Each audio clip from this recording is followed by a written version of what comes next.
Assalamualaikum warahmatullahi wabarakatuh. Bismillahirrahmanirrahim. Alhamdulillahi rabbil alamin wal aqibatu lil muttaqin wala udwana illa 'alal zalimin. Ashhadu an la ilaha illallah wahdahu la syarika lah wa ashhadu anna Muhammadan abduhu wa rasuluh. Allahumma salli ala Muhammad wa ala alihi wa ashabihi ajma'in. Kita buka majlis kita pada pagi ini dengan membaca Ummul Quran Al-Fatihah. Bismillahirrahmanirrahim. Alhamdulillah Ar-Rahmanirrahim. Iyyaka na'budu wa iyyaka nasta'in. Ihdinas siratal mustaqim. Siratal ladzina an'amta 'alaihim ghairil maghdubi 'alaihim waladdallin. Amin. Kita masuk pada pelajaran kita sifat-sifat yang harus bagi para rasul. Kita dah baca tentang sifat-sifat yang wajib bagi rasul. Sekarang kita masuk sifat yang harus pula. Wajib setiap orang Islam yang mukallaf mengenal sifat yang harus bagi sekalian rasul dengan tafsilnya, iaitu satu sifat sahaja, yakni segala sifat manusia yang tidak membawa kepada kekurangan pada martabat mereka yang tinggi, seperti sakit dan seumpamanya. Sifat harus bagi rasul yang semua orang wajib belajar dan wajib percaya ialah sifat manusia yang lain ada kepada para nabi dan rasul, tetapi tidak membawa kekurangan kepada martabat mereka. Manusia biasa pun ada sifat itu, seperti sakit. Sakit tu manusia biasa pun sakit, dan nabi pun sakit. Tetapi sakitnya nabi tidak membawa kepada kekurangan martabat nabi. Begitu. Nabi Muhammad pun sakit, Nabi Musa pun sakit. Nabi Ayub pun sakit. Nabi Isa pun miskin. Tetapi kemiskinan Nabi Isa, kesusahan Nabi Ayub tidak mengurangkan martabat Nabi itu. Orang biasa macam kita ni ada yang tak erti menulis dan tak erti membaca. Tak pandai menulis, tak pandai membaca. Berapa banyak di Malaysia ni pun yang masih ramai buta huruf, tak boleh baca dan tak erti menulis. Nabi Muhammad pun tak boleh baca dan tak boleh menulis. Tetapi walaupun Nabi tidak boleh membaca dan menulis, itu bukan satu kekurangan kepada Nabi. Harus pada Nabi tak erti baca dan tak pandai menulis, harus. Tetapi bukanlah Nabi itu bodoh. Macam mana orang lain yang tak pandai dan menulis dan tak pandai membaca itu bodoh. Nabi allamahu syadidul quwa, walaupun dia tidak menulis, tidak pandai menulis dan membaca, tetapi Nabi Muhammad diajar oleh malaikat Jibril yang sangat kuat itu. Baik. Tanda harus sifat-sifat tersebut. Lawan kepada sifat harus ialah wajib atau mustahil sifat-sifat tersebut kepada mereka. Lawan kepada sifat harus bagi Nabi ialah mustahil Nabi-Nabi tak sakit. Mustahil Nabi-Nabi tak rasa lapar. Nabi pun rasa lapar macam kita. Nabi pun rasa sakit macam kita. Tetapi sakit dan lapar Nabi tak sama macam kita. Apa contoh sakit Nabi tak sama macam sakit kita? Satu hari sahabat Nabi, dia datang ziarah Rasulullah. Masa tu Rasulullah tengah sakit kepala, sedang sakit kepala. Dia nampak Rasulullah ambil kain, Rasulullah ikat kepala Rasulullah. Jadi sahabat Nabi tanya, ya Rasulullah, kenapa ikat sampai berurat dahi Rasulullah ni? Jawab Rasulullah, sebab aku ni sakit kepala. Adakah sakit yang teruk? Tanya sahabat. Nabi jawab, Nabi bila dia sakit 2 kali lebih teruk daripada orang biasa sakit. Kita sakit dan Nabi pun sakit. Dan sakitnya Nabi lebih 2 kali daripada sakit umat biasa. Lalu sahabat Nabi tanya, kenapa Nabi sakit lebih daripada umat biasa? Jawab Rasulullah, sebab ibadat para Nabi 2 kali ganda lebih besar daripada ibadat orang biasa. Maka sakitnya pun 2 kali ganda lebih daripada sakit orang biasa. Ini sifat yang ada pada Nabi. Baik, tanda harus bagi sifat-sifat tersebut pada zat mereka ialah pengkhabaran daripada orang ramai yang sezaman dengan Nabi sallallahu alaihi wasallam ataupun dengan nabi-nabi alaihi wassalatu wassalam. Macam mana kita boleh tahu sifat-sifat yang harus pada Nabi? Daripada hadis-hadis, daripada pengkhabaran orang-orang yang hidup di zaman itu. Mereka yang mengkhabarkan bagaimana Nabi Muhammad sallallahu alaihi wasallam, dan mereka boleh cerita apa perbezaan dengan manusia biasa. Nabi Muhammad tidur, manusia pun tidur. Tetapi tidurnya Nabi tak sama dengan tidurnya manusia biasa. Nabi Muhammad walaupun dia tidur, tetapi dia jaga. Nabi Muhammad walaupun dia tidur, tetapi dia boleh mendapat wahyu. Malah mimpi para rasul dan Nabi itu ialah wahyu. Allah perintahkan Nabi Ibrahim sembelih anaknya di dalam mimpi. Harus Nabi bermimpi. Tetapi mimpi Nabi tidak sama dengan mimpi kita. Itu kena ingat. Jangan tuan-tuan pula lepas ni mimpi pula. Hai Ibrahim, sembelihlah anak kamu, dolah. Nama kita Ibrahim. Kita dengar suara dalam mimpi. Hai Ibrahim, sembelihlah anak kamu Abdullah. Besok dia asahnya pisah. Buat apa ni bapak? Sembelih kamu lah. Semalam bapak dapat perintah dalam mimpi. Macam perintah Nabi Ibrahim. Bukan tuan-tuan. Kita bukan Nabi boleh dapat perintah-perintah dalam mimpi-mimpi. Ini bukan. Jadi Nabi Muhammad dan Nabi-Nabi yang lain, walaupun mereka bermimpi, tetapi mimpi mereka tak sama dengan mimpi kita. Nabi-Nabi pun tidur, tetapi tidur mereka tidak sama dengan tidurnya kita. Kita kalau tidur, kita lupa semua benda dunia.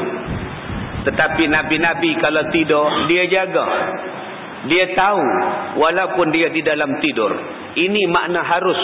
Harus pada Nabi ialah bersifat seperti sifat manusia biasa, tetapi tidak mengurangkan martabat Nabi dan Rasul.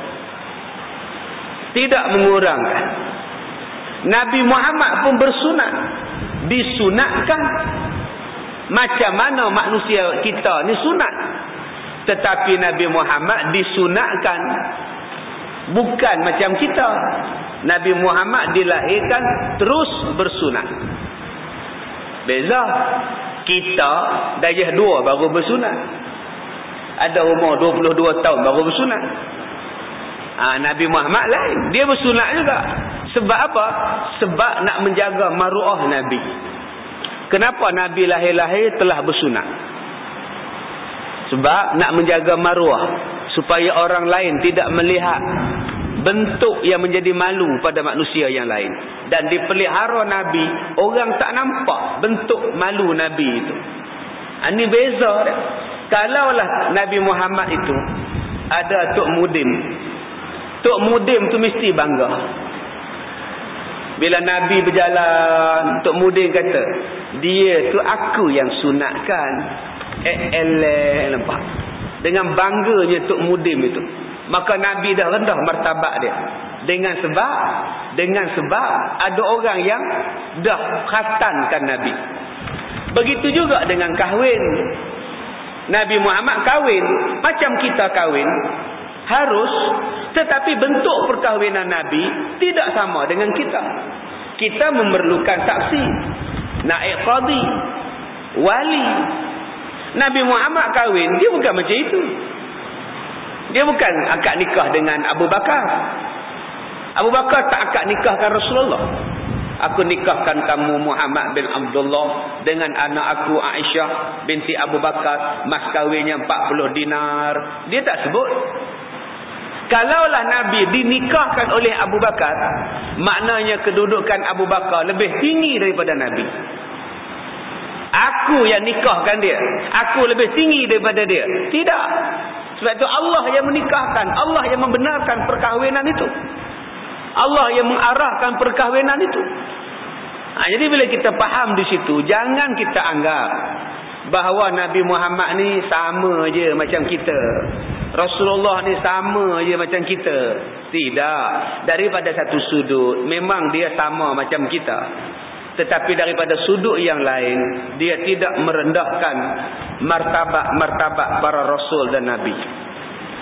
Inilah 3 sifat yang wajib ada pada mereka, dan lawannya yang mustahil juga ada 3. Manakala yang harus pula ada 1, dan lawan kepada sifat harus Nabi ialah 1. Jadi kesemuanya 8 sifat yang terkandung di dalam makna kata Muhammadun Rasulullah.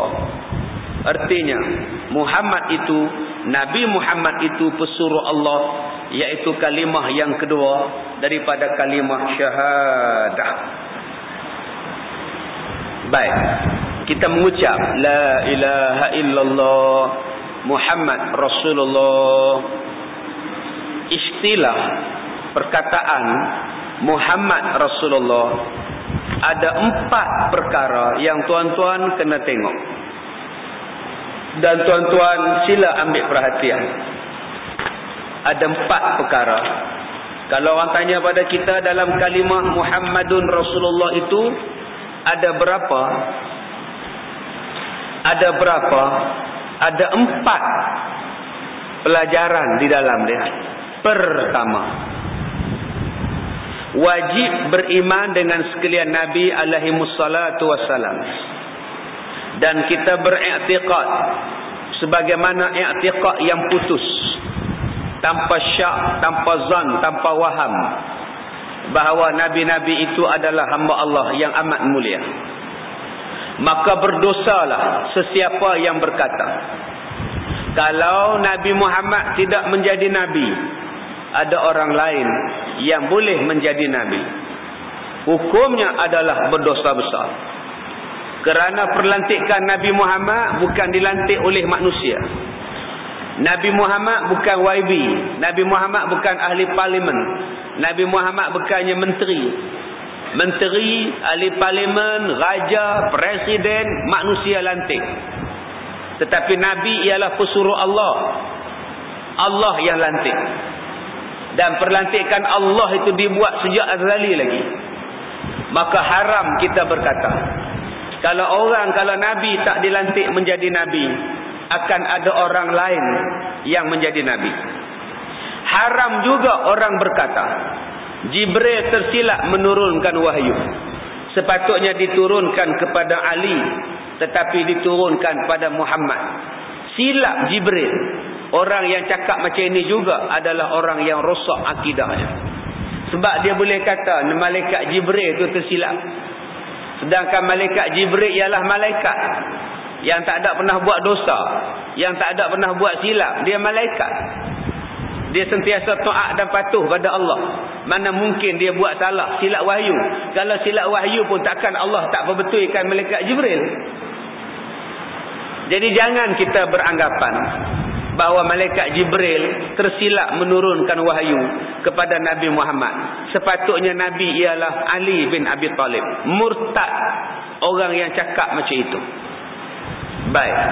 Yang kedua, Yang pertama disebut mesti kita meyakini bahawa nabi-nabi itu adalah pilihan Allah.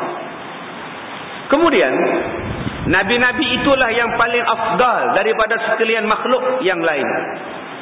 Mereka adalah laki-laki daripada anak Adam yang merdeka dan sejahtera, yang memiliki perangai dan tingkah laku yang menjauhkan manusia daripada mereka. Huraian yang kedua, bab yang pertama, wajib kita meyakini bahawa nabi-nabi adalah makhluk yang terbaik. Saya dah sebutkan pada tuan-tuan tentang teori Ibnu Khaldun. Ibnu Khaldun kata binatang yang seburuk-buruknya babi, anjing, yang paling buruk sekali. Dan setiap binatang itu ada level-level dia. Lepas babi, lepas anjing apa pula? Naik binatang ni, naik binatang ni, naik binatang ini. Dan binatang yang mencapai tahap sempurna, pergerakan yang bagus,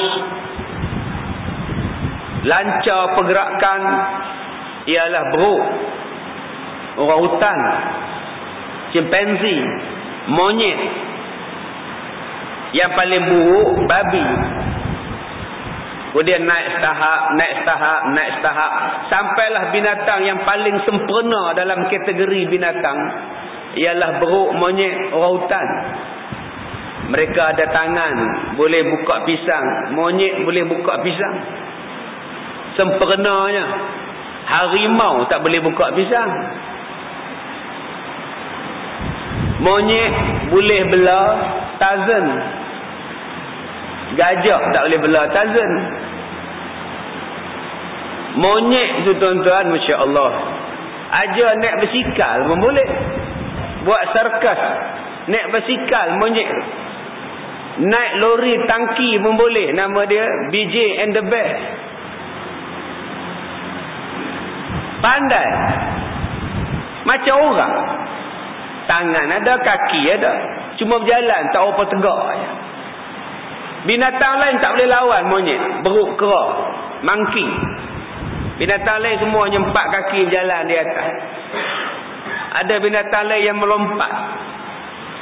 Tetapi beruk kera ni binatang yang elok-elok lah. Dan tidak ada binatang lebih terror daripada monyet. Habis. Selepas monyet dan beruk, naiklah tingkatan manusia. Dan manusia yang paling teruk ialah yang baik sikit daripada monyet. Baik sikit je, kata Ibnu Khaldun. Dia boleh bercakap, dia boleh menulis, tengok televisyen, naik motor, dan dia ada akal. Tapi dia tak sembahyang, tak beriman pada Allah, tak mengaku Allah sebagai Tuhan, tak mengaku Islam sebagai agama. Walaupun dia boleh bercakap, walaupun dia boleh berfikir, tetapi kedudukan dia tinggi sikit, sikit atas daripada beruk. Tapi dia bukan beruk, sikit atas. Nama apa tak tahulah. Nama dia manusia yang tak beriman. Maka manusia tadi akan naik setahap, setahap, setahap, setahap. Dan tahap yang paling tinggi sekali ialah Nabi Muhammad sallallahu alaihi wasallam. Dan tidak ada orang yang boleh mengatasi Nabi Muhammad sallallahu alaihi wasallam. Inilah teori yang dibawa oleh Ibnu Khaldun. Datang Charles Darwin, dia baca teori Ibnu Khaldun 300 tahun selepas itu. Charles Darwin kata manusia berasal daripada beruk. Dia kata daripada babi naik setahap, naik setahap, naik setahap jadi beruk. Daripada beruk naik lagi setahap jadi orang. Padahal manusia bukan daripada beruk. Manusia bukan daripada beruk. Ini Charles Darwin punya pemikiran. Baik. Jadi bila sebut Nabi adalah manusia paling afdal, maka haramlah kita berkata, haramlah kita berkata Nabi Muhammad itu memanglah dia menangkan orang laki-laki sebab dia pun laki-laki. Nampak? Ada orang perempuan datang jumpa saya, dia kata, Ustaz, memanglah hukum Islam ni menangkan laki-laki, nabinya pun laki-laki, gitu dia. Takkan laki-laki nak rendahkan laki-laki. murtad orang yang cakap macam itu. Kerana menganggap Nabi Muhammad itu jahat, tidak memberikan keadilan kepada umat, tidak mengajar kepada umat dan merendahkan sesuatu umat. Nabi Muhammad bukan macam itu, tuan-tuan. Jadi jangan salah faham. Hukum tetap hukum. Yang seterusnya, mereka adalah sebaik-baik manusia pada masa mereka, yang memiliki tabiat dan perangai yang bersifat siddiq, amanah, tabligh, fatanah. Manusia yang paling baik dalam dunia, sebab mereka memiliki segala sifat. Yang pertamanya memiliki sifat benar, tak pernah bohong. Memiliki sifat amanah, memiliki sifat tabligh, menyampaikan, dan cerdik, fatanah. Kalau kita nak jadi pemimpin, kita kena cari pemimpin yang ada 4 sifat ini. Nak cari suami pun kalau boleh cari sifat ni. Nak cari menantu kalau boleh ada sifat ni. Dan sepatutnya sifat ini menjadi moto, menjadi slogan, dan menjadi pegangan kita. Siddiq, amanah, tabligh, dan fatanah.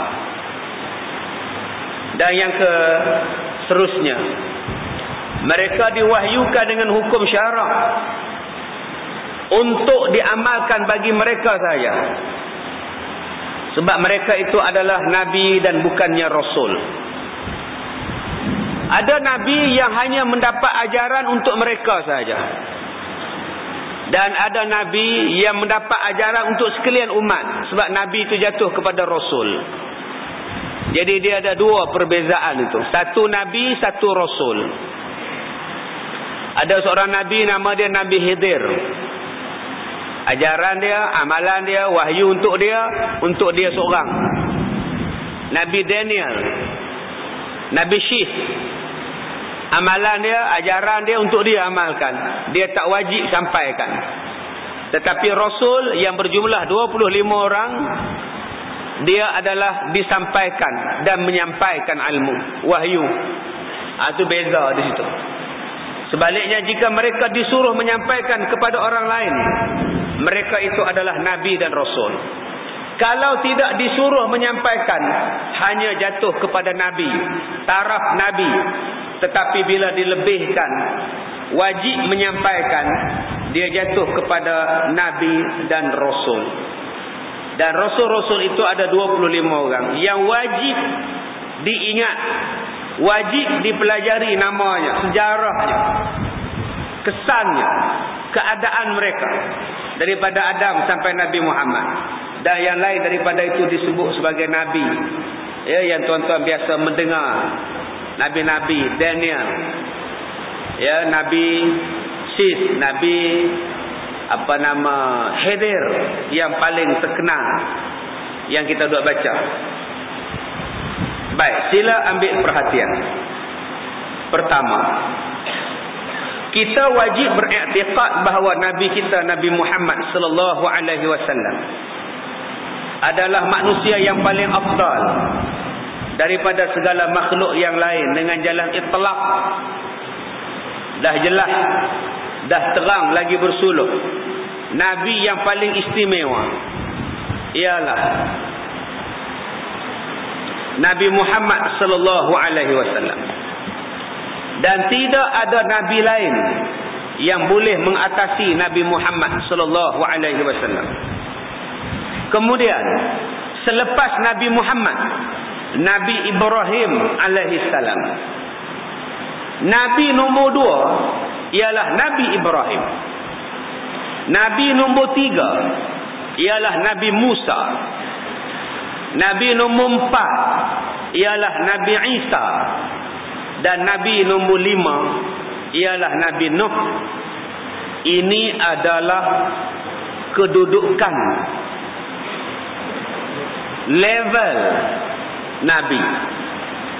Nabi yang paling tinggi martabat, Nabi kita, Nabi Muhammad. Dan patut kita bangga kita dapat Nabi dan menjadi umat Nabi Muhammad.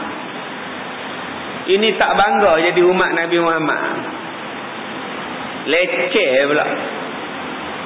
Apa nak jadi hari ini?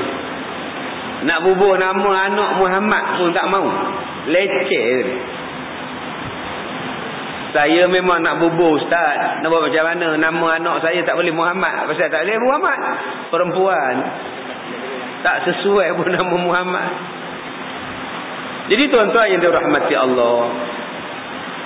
Bila kita sebut, kita patut bangga menjadi umat Nabi Muhammad. Sebab Nabi Muhammad adalah kedudukan yang paling tinggi. Kita kena buktikan. Kalau boleh cara hidup kita, cara hidup Rasul. Pergaulan kita, pergaulan Rasul. Cakap kita, cakap para Rasul. Peribadi akhlak kita, peribadi Nabi. Bukan boleh sekadar cakap. Dia kena bukti. Banyak orang sambut Maulidur Rasul. Ya, banyak orang selawat pada Nabi. Dan banyak orang kata kami nak ikut cakap Nabi. Tapi pada hakikatnya jauh daripada sifat Nabi. Kadang-kadang janggut pun tak disimpan. Kadang-kadang kasar dengan orang tua. Nabi Muhammad mana ada kasar dengan orang tua? Dengan budak-budak, Nabi ni pengasih. Kita dengan anak-anak kita dibunuhnya. Anak sendiri dibunuhnya. Dengan budak-budak ditengking. Budak-budak datang masjid ditengking. Nabi mana ada tengking budak?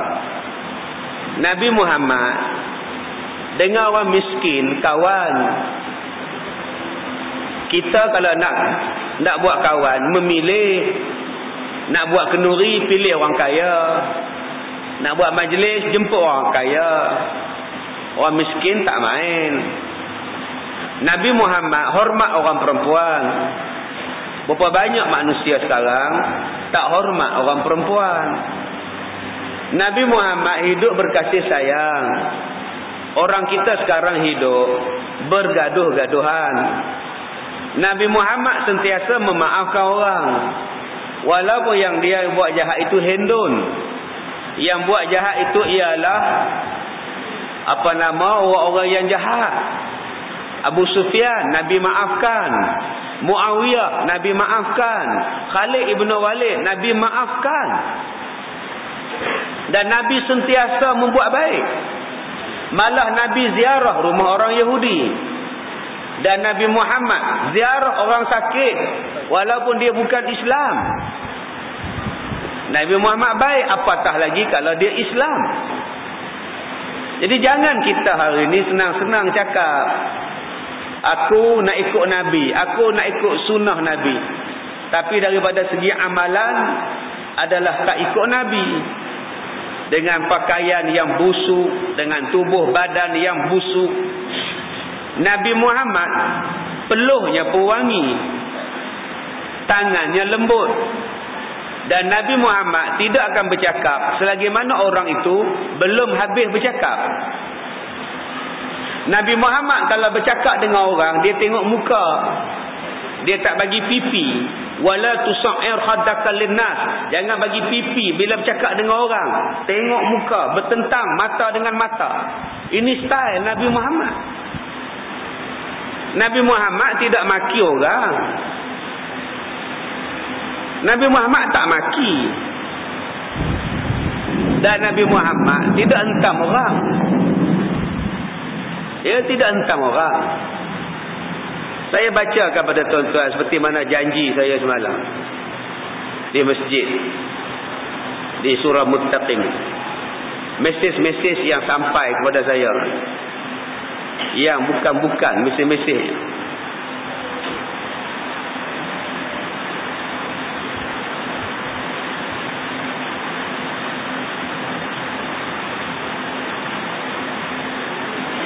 Yang ni pun ada juga.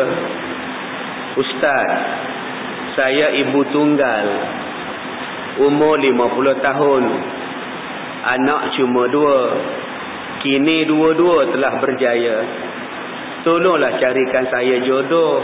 kawan-kawan ustaz, orang yang pandai menyanyi dan pandai bersyarah macam ustaz. Assalamualaikum. Jadi siapa nak bagi nama ya? Ada juga. Ustaz Kazim, I love you. Saya nak jadi isteri kedua ustaz boleh? Saya comel, pandai dan awet muda. Yelah. Yang ni tak masuk buk ya tuan-tuan. Yang masuk buk ni banyak lah tuan-tuan ni. Ustaz, tolong bagi tahu pada isteri Presiden UMNO supaya tutup aurat. Kalau tak, ustaz jadi syaitan bisu. Nombor telefon 019-566-8204. Apa isterinya tidak ada suami? Suami dia lah tegur. Tanggungjawab saya dah lepas. Saya dah ceramah merata-rata. Suruh tutup aurat, suruh tutup aurat. Ni kalau saya pergi ceramah dekat dia, dia pun kata saya mesti belah dia pula. Bila kita pergi ceramah, dia pun kata saya belah depa. Ni mesej-mesej ni tuan-tuan. Saya tak faham tengok manusia-manusia mengampu macam hang, tak payah mengaji, ada sikit ilmu dah jadi modal pencacai. 019-456-4330. Ni tuan-tuan, apa nak jadi mereka? Isytiharlah masuk UMNO. Tak payah nak selindung di sebalik serban dan janggut. Tak payahlah nak selindung. Hang memang pencacai. 019-456-4330. Punya banyak. Saya dah simpan nombor-nombor mereka ni tuan-tuan. Saya dah simpan benda-benda ni. Apa nak jadi ni tuan-tuan? Ini sifat para Nabi dan Rasul. Adakah ni sifat para Nabi dan Rasul? Ada Nabi berdakwah menyakitkan hati orang. Ada Nabi bercakap menyakitkan hati orang. Saya sebut nombor-nombor ni. Tetapi lah bincang mereka. Nak berjumpa dengan saya? Tidak. Nak bercakap dengan saya? Tidak. Main jumpa face to face? Tak ada. Yang kerjanya nak tibai, nak tibai, nak tibai, nak tibai. Kita tak jadi macam orang putih. Orang putih kalau tak puas hati, kalau nak tahu persoalan, dia jumpa direct orang itu. Cakap profesional. Orang Melayu tidak. Dia suka bu di belakang. Bu dia macam tu. Itu adik-beradik bro. Itu bro nama dia. Kita bila kita membawa risalah Islam, perjuangan Islam, kena buktikan daripada akhlak kita. Kerana Islam bukan politik semata-mata. Islam ialah peradaban. Islam bukan setakat agama semata-mata. Islam itu ialah peradaban. Cara hidup, ad-din. Bukan boleh bila dah masuk satu parti politik kita dah kata kita ahli syurga.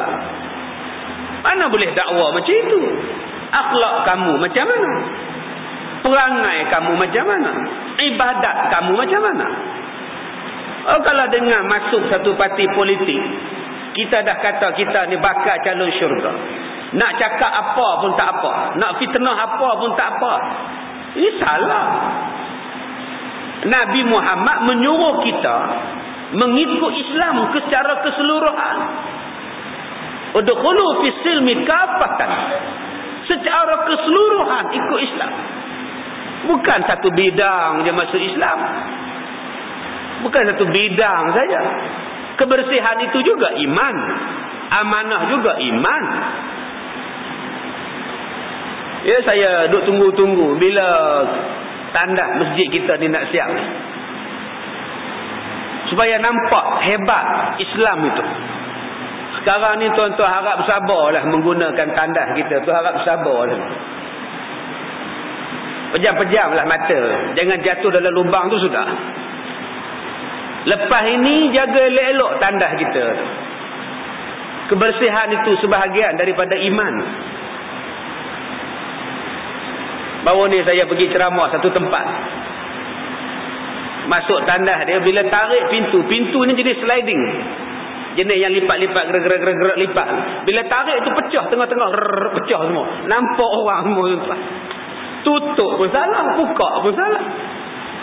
Harga pintu 100 je. Tak ada siapa nak bagi 100 itu. Kalau sama-sama AJK bagi RM10 seorang, dah boleh tukar dalam pintu baru. Islam tu nampak. Umat Islam ialah orang yang tidak mau nampak Islam tu leceh. Kita umat Islam jangan nampakkan Islam tu leceh. Islam tu low. Allah kata dalam Quran tu, wala tahinu wala tahzanu wa antumul a'laun. Kamu adalah orang tertinggi. In kuntum mu'minin, kalau kamu orang beriman. Jadi jangan kita tunjuk Islam ni leceh. Sebab tu saya rasa sedih tengok budak-budak duk kutip derma di stesen minyak, duk jual bam, jual kelenda, duk tunggu dekat bank. Kenapa jadi rendah macam tu Islam? Sampai orang naik menyampah. Isi minyak dia pun datang, cik, jual bam, kami derma. Kesian tuan-tuan. Apakah Islam macam itu? Sampai pada satu tahap bangsa asing tengok, orang luar tengok, meminta-minta. Bukankah meminta-minta itu Nabi tak bagi, agama tak bagi? Dia kata kalau saya tak minta, tak dapat. Kamu minta dengan siapa, tak dapat. Ada jalan dia. Bukan dengan jalan duduk, berselerak, bersidai di sisi minyak. Orang naik benci, orang naik menyampah, orang naik kata ini ke Islam? Cuba tuan-tuan pergi tengok tempat asrama anak yatim. Semua selekeh. Bila sebut asrama anak yatim, selekeh. Rupa-rupanya kadang-kadang terpaksa hidup berselekeh semata-mata harapkan bantuan orang ramai. Padahal duit dalam bank ratusan ribu. Kenapa tak bagi cantik-cantik asrama anak yatim? Pahaman dia, kalau aku buat cantik-cantik nanti, orang dah tak bagi sumbangan pada anak yatim. Akhirnya anak yatim pun hidup melarat. Toki anak yatim hidup mewah. Dalam bank ratusan ribu. Saya pernah jumpa dengan satu pengusaha rumah anak-anak yatim yang ada 5 juta dalam akaun dia. Tetapi kalau tuan-tuan pergi tengok rumah anak yatim dia, macam reban ayam. Macam reban ayam. Memang dia bagi nampak susah supaya menimbulkan simpati pada orang. Saya tengok 5 juta tuan-tuan akaun dia. Orang sedekah. Rupa-rupanya tidak didaftarkan atas nama anak yatim. Sebaliknya didaftarkan atas nama SSM, Suruhanjaya Syarikat. Berniaga rupanya. Enterprise. Berniaga. Maknanya bila sebut berniaga, dia sign sendiri buku cek. Dia bukan ada jawatan kuasa. Dia bukan ada panel AJK dia. Senang-senang. Segala duit-duit dia punya. Sebab dia yang tubuhkan. Di bawah nama syarikat. Kalau dia mati pun duit syarikat tu dapat ke anak bini dia. Jadi ini yang jadi masalah dia tuan-tuan. Akhirnya nampak pada masyarakat lah, orang Islam tak bela anak yatim. Orang Islam tak prihatin pada anak yatim. Padahal orang Islam ni sangat pemurah. Tetapi sayang tuan-tuan, yang menjaga anak yatim, yang membuat mahat tahfiz Al-Quran anak yatim dan sebagainya, memang menjadikan hidup tu jadi susah. Kerana semata-mata nak mengharapkan bantuan, derma dan sebagainya. Mereka beranggapan bahawa bila jadi nampak cantik, bila nampak lawa, orang anggap banyak duit, maka orang tak bagi sedekah. Sebab tu saya seronok mahat tahfiz Ar-Ridwan ni, bangunan dia cantik. Buat lawa-lawa untuk budak-budak kita. Biar mereka hafal Quran dalam selesa. Ini tidak, bila buat mahat tahfiz, pintu jamban tak ada, makanan bercatu. Nak hafal Quran macam mana? Hidupnya sakit kulit, kudir, merata-rata. Kudir, saya pergi satu mahat tahfiz, bersalam dengan saya, ni kudir tangan ni.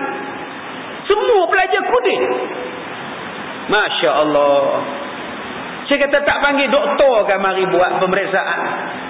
Tak apalah ustaz, biasa budak-budak. Biasa apa? Ini luar biasa. Tengok-tengok tangan ustaz dia pun kudil juga. Main duk salam dengan saya, cium tangan, duk kudil seorang. Masya Allah, saya tengok tangan. Faham, tidak ada penyakit berjangkit. Salam pergilah. Saya jumpa dengan mudir dia. Kenapa tak pergi hantar, jumpa doktor, ataupun panggil doktor, mari buat. Saya telefon kawan saya doktor. Saya kata, doktor, boleh tak bawa pasukan perubatan? Tolong bersihkan, tolong bagi nasihat, tolong cek budak-budak ni. Pudih habis ni. Pelik-pelik sungguh tuan-tuan. Saya pun ada pelajar tahfiz. Ada 150 orang. Seorang pudih, hari ni juga saya hantar balik. Baju dia diasingkan. Mesin basuh dia seorang je basuh baju dia. Tak boleh campur dengan budak-budak lain. Panggil mak dia, anak makcik kudih, ambil sekarang juga. Kalau tak ambil, kami kuarantin. Sampai baju tak campur, basuh kain tak campur, semua tak campur. Pasal apa? Pasal nak jaga kebersihan. Nak tunjuk bahawa Mahat Tahfiz, sekolah agama adalah sekolah yang menitik beratkan kebersihan. Dan kebersihan itu adalah sebahagian daripada agama. Sebahagian daripada iman. Dan inilah yang dibawa oleh Nabi SAW. Baik. Dia kata nabi-nabi yang paling tinggi Nabi Muhammad, Nabi Ibrahim, Nabi Musa, Nabi Isa, Nabi Nuh dipanggil sebagai ulul azmi. Apa makna ulul azmi? Yang mempunyai cita-cita yang kuat dan tahan menanggung kesabaran. Nabi yang paling kuat ujiannya Nabi Muhammad. Yatim sebelum dilahirkan, piatu selepas dilahirkan, miskin dibela oleh pak menakan datuk, pak saudara, miskin diuji nak dibunuh, diperambat keluar, macam-macam orang buat pada Nabi. Berperang berbelah-belah kali, dihina, dihalau, dipukul, dipijak. Nabi Muhammad dipijak ketika sedang solat. Nabi Muhammad dibaling dengan batu ketika sedang berdakwah. Apa yang Nabi tak buat? Berapa hari Nabi tak makan, diambil batu, diikat pada perut supaya tak rasa lapar. Kemudian Nabi Ibrahim dibakar, berpindah randah. Nabi yang paling banyak bermusafir dan berpindah randah ialah Nabi Ibrahim alaihissalam, yang diuji dengan berbagai-bagai ujian, yang diberikan oleh Allah Ta'ala kesabaran yang kuat. Kemudian diberi kepada Nabi Musa alaihissalam, yang berdakwah ratusan tahun, dihanyutkan daripada ibunya dalam sungai, membawa diri ke negeri Madian, berkahwin, bekerja untuk menjadi kahwin tanpa gaji bertahun-tahun, semata-mata nak cari redha Allah. Berhadapan dengan Fir'aun, dihalau oleh Fir'aun, kemudian berhadapan dengan golongan Yahudi dan sebagainya. Kemudian Nabi Isa yang tidak berbapa, yang lahir-lahirnya saja sudah menjadi fitnah, menjadi kata acu, domba, yang menjadi macam-macam fitnah kepada Nabi Isa. Sampailah dia dibunuh, hampir dibunuh, dan diangkat ke langit. Dan dia adalah Nabi yang sangat miskin, yang menjaga ibunya. Begitu juga dengan Nabi Nuh, lebih kurang 900 tahun berdakwah tanpa jemu, siang dan malam. 900 tahun berdakwahnya. Maka Nabi-Nabi ini mempunyai kesanggupan yang sangat hebat. Maka selepas Nabi-Nabi ini diikutilah oleh Rasul-Rasul, kemudian diikuti oleh para Nabi yang tidak menjadi Rasul, kemudian diikuti oleh para malaikat. Atas sekali Nabi Muhammad, Nabi Ibrahim, Nabi Musa, Nabi Isa, Nabi Nuh, kemudian Nabi yang lain. Tak tahulah Nabi hal lain kita tak tahu. Nabi Adam nombor berapa, Nabi Ismail nombor berapa, tapi kita tak tahu. Habis Nabi 25, Rasul 25, barulah Nabi-Nabi lain. Ada berapa ratus ribu, wallahu a'lam. Selepas Nabi-Nabi itu para malaikat, tak berapa juta, wallahu a'lam. Lepas para malaikat, barulah seorang laki-laki namanya Abu Bakar As-Siddiq radhiyallahu anhu. Manusia biasa selain daripada Nabi dan Rasul, yang paling hebat sekali ialah Abu Bakar As-Siddiq radhiyallahu anhu. Tak ada siapa boleh challenge. Lepas Abu Bakar, Sayyidina Umar Al-Khattab. Selepas Sayyidina Umar, Uthman bin Affan. Selepas itu Ali bin Abi Talib. Selepas itu Talha bin Abdullah. Selepas itu Zubair Al-Awwam. Selepas itu Abdul Rahman bin Auf. Selepas itu Sa'ad bin Abi Waqqas. Kemudian Zaid bin Zaid. Kemudian Abu Ubaidah Al-Jarrah.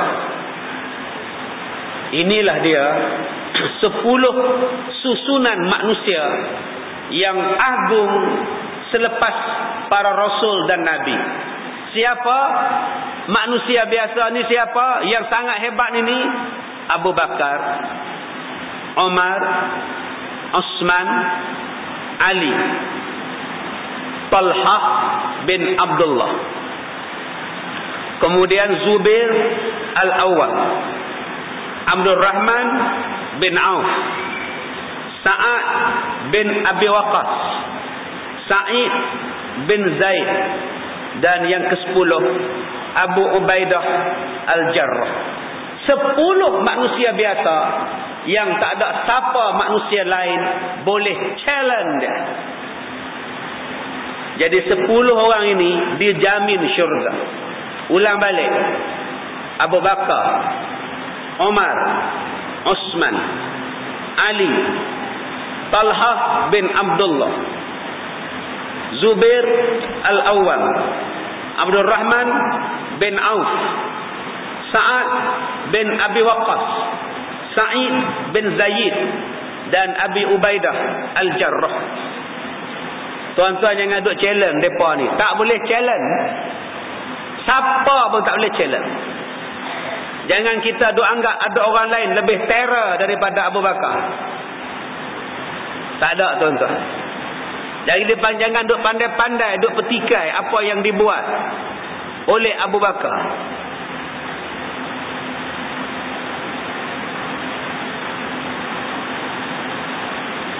Jangan duk pandai-pandai nak pertikai Umar, Uthman. Sebab hari ni dah ada orang petikai mereka-mereka yang saya sebutkan. Dia petikai kenapa semayang Jumaat ada 2 kali azan. Kenapa? Zaman Nabi hanya sekali azan. Kenapa hari ini 2 kali? Dia lupa yang buat itu ialah Uthman. Dia petikai kenapa tarawih 20? Dia lupa bahawa yang buat itu ialah Umar. Zaman Nabi Muhammad tidak ada naskah yang dibanyakkan begini. Malah tidak ada baris. Zaman Nabi tidak ada baris. Atas, bawah, depan ni tak ada. Kita belajar alif datif a, alif bawah i, alif depan u, a, i, u, tak ada. Mana ada? Sayyidina Uthman kumpulkan Quran. Diselaraskan penulisan Quran untuk seluruh umat Islam. Nama dia Resam Uthmani. Pun masih belum ada baris. Adanya baris ayat-ayat Quran ini 300 tahun selepas Nabi wafat. Barulah dibubuh baris. Sebab Islam dah menjangkau ke negara-negara Arab dan di luar negara Arab yang tidak boleh berbahasa Arab. Terpaksa bubuh baris. Nabi tak pernah bubuh baris. Nabi tak pernah membukukan Quran macam ini punya banyak. Kalau kita kata semayang tarawih 20 rakaat bid'ah, kenapa tak kata Al-Quran juga bid'ah? Nabi Muhammad tidak ada baris. Nabi Muhammad tidak ada muka surat.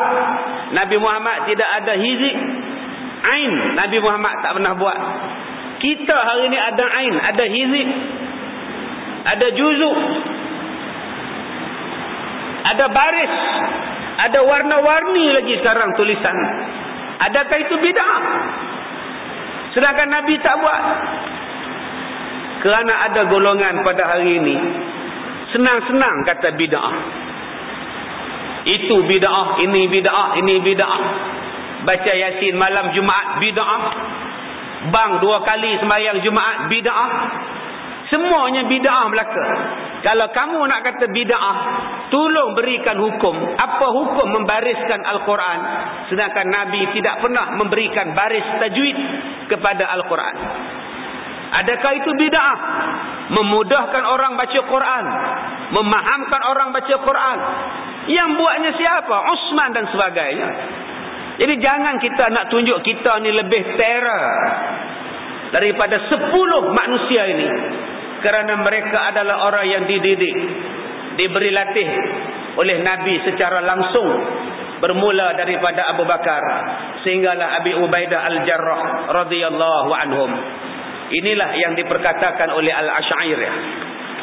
Baik, menurut kata Maturidiyah, Rasul daripada kalangan manusia seperti Nabi Musa adalah lebih afdal daripada Rasul daripada kalangan malaikat seperti Jibril.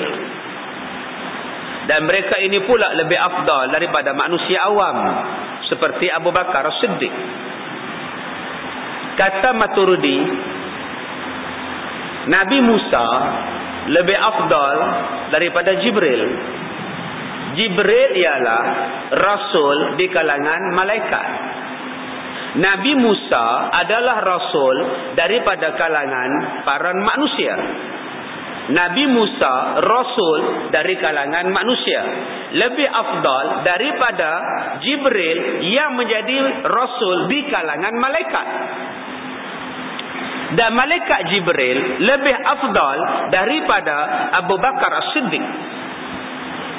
Mereka ini lebih afdal daripada malaikat awam. Abu Bakar As-Siddiq pula lebih afdal daripada malaikat awam, malaikat biasa. Okey Ustaz, selepas 10 sahabat Nabi tadi, selepas 10 sahabat tadi, siapa paling afdal? Abu Bakar, Umar, Osman, Ali. Ini manusia hebat ni.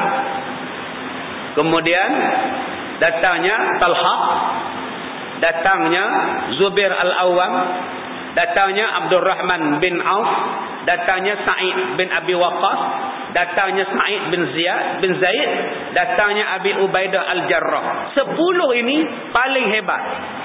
Selepas 10 ini siapa? Maka kata Maturidiyah, selepas 10 ini, orang yang paling hebat imannya ialah orang-orang yang terlibat di dalam peperangan Badar Al-Kubra yang berjumlah 313 orang. Kita tak boleh challenge lagi dengan sahabat-sahabat Nabi yang terdapat di dalam peperangan Badar. Maka ditanya lagi, selepas orang yang terlibat dalam peperangan Badar, siapa yang afdal? Orang yang terlibat di dalam peperangan Uhud. Selepas orang yang terlibat dalam peperangan Uhud, siapa? Maka dijawabnya orang yang terlibat di dalam Baitul Ridwan, Bai'ah Ridwan, yang mula-mula nak mengajak Nabi berpindah ke Madinah. Selepas ini mereka ni siapa? Maka kata Maturidi, semua sahabat-sahabat Nabi. Selepas semua sahabat Nabi siapa? Yang mengikut sahabat-sahabat Nabi. Kemudian siapa? Kemudian yang mengikut dan mengikut dan mengikut sampailah hari kiamat. Jadi kita ni tuan-tuan jatuh nombor berapa? Jatuh nombor berapa kita? Nak lawan macam mana? Abu Bakar bila bersedekah seluruh harta, kita pula bila bersedekah duk tertanya-tanya, nanti ku nak makan apa? Umar Al-Khattab bila Nabi dihina, bila Nabi Muhammad dihina, Islam dihina, dia bangun, bawa pedang dia bangun. Siapa yang hina Nabi? Mai jumpa aku dulu. Siapa yang hina Islam? Jumpa aku dulu. Dia cari sampai dapat. Macam mana nak boleh lawan Umar? Hari ni orang hina Islam, kita diam. Orang hina macam-macam, kita diam. Orang hina azan, kita diam. Orang hina arak, orang hina undang-undang arak, kita diam. Tutup mulut. Macam mana nak lawan Umar Al-Khattab? Macam mana nak lawan dengan Osman, koprak yang paling banyak duit, berbilion duit dia? Sekali sedekah 1000 ekor unta. Bukan setakat unta, benda yang ada di atas badan unta pun disedekahkannya. Macam mana kita nak jadi orang macam Talha yang siang malam hidupnya untuk Islam? Macam mana kita nak jadi Zubair Al-Awwam, menantu Sayyidina Abu Bakar yang miskin? Miskin yang menjaga maruah, tak meminta, tak menyiksa isteri, cukup baik walaupun dia miskin. Macam mana kita nak jadi Sa'ad bin Abi Waqqas, orang yang mula-mula melemparkan anak panah di dalam perang ialah Sa'ad bin Abi Waqqas. Malah ketika dia sakit, dia kata pada Rasul, wahai Nabi, anak-anak saya semua dah berjaya, anak-anak saya kaya semuanya, saya nak wakafkan seluruh harta saya untuk Islam. Nabi kata, Sa'ad, banyak sangat. Separuh sudah, separuh. Separuh boleh Rasulullah, separuh. Nabi kata separuh pun banyak. Banyak sangat tu. Ingat pada anak-anak kamu. Kata Sa'ad, kalau demikian 1/3 harta saya berikan kepada orang ramai, saya wakaf. Kata Nabi, 1/3 pun banyak, tapi aku benarkan. Ni Sa'ad bin Abi Waqqas. Kalau kita nak challenge tu tuan-tuan, wallahu a'lam, boleh ke tidak? Ya, kadang-kadang nak masuk RM1 pun susah. Ya, nak bawa pisang, seumur hidup tak pernah bawa pisang ke masjid. Makan pisang banyak. Fikir-fikirkan tuan-tuan. Ya, fikir-fikirkan macam mana nak lawan mereka punya pahala. Kalau inilah amalan. Ada sahabat Nabi yang bila ditembak di betisnya dengan anak panah, nak ditarik anak panah sakit. Tapi bila dia semayang, dalam anak panah melekat di perut betis, sahabat tarik. Dan pada masa itu dia tak terasa sakit sebab khusyuknya semayang. Ditarik hanya waktu bila solat. Sahabat-sahabat tarik anak panah dia, balut kaki, dia teruskan semayang. Tuan-tuan fikir tengok, kita semayang, nyamuk gigit di kaki belah kiri, kaki belah kanan garu. Tuan-tuan pernah tengok ada orang macam tu? Kaki belah kanan berdiri sebelah kiri, kaki belah kanan tu garu, krek letak balik. Subhanallah. Baru nyamuk, belum anak panah lagi. Kalau anak panah tuan-tuan tak tahu nak kabar, rasa tak semayang sebulan tu. Jadi fikir-fikir kalau tuan-tuan, mudah-mudahan kita dapat manfaat. daripada kitab kita yang pertama. Wallahu a'lam. Assalamualaikum warahmatullahi wabarakatuh.